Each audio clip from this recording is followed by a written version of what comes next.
Hi everyone, this is my reflection about a nature and concept management. I learned that management is an important part of an organization. It involves leading, planning, and controlling resources to achieve a goals. As I learned about management, I realized its really importance. Good manager empower their team members. They help them grow and feel value.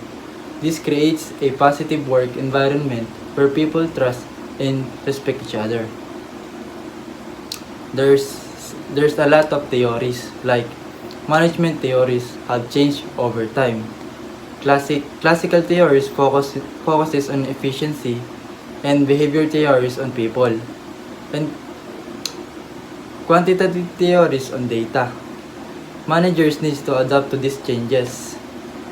To be effective managers need to be good communication skills, strong leadership, problem solving, emotional intelligence, and strategic thinking or critical thinking.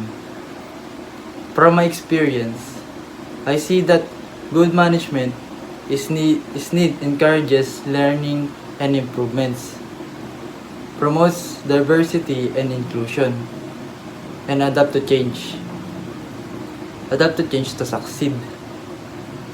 By doing so, they can drive positive change and help individuals and organizations grow. In management, there's two types of manager. The first one is roles of manager, and in role manager, there's four leadership: the leaders, project managers, coach, and resources planner. The second role manager is the skills of the manager that guide their team towards organization success. Some key skills include communication, organization, delegation, time management, problem solving, decision making, and lastly, leadership. In management, you should be more careful in decision makings. So, that's all. That's all my reflection for this video.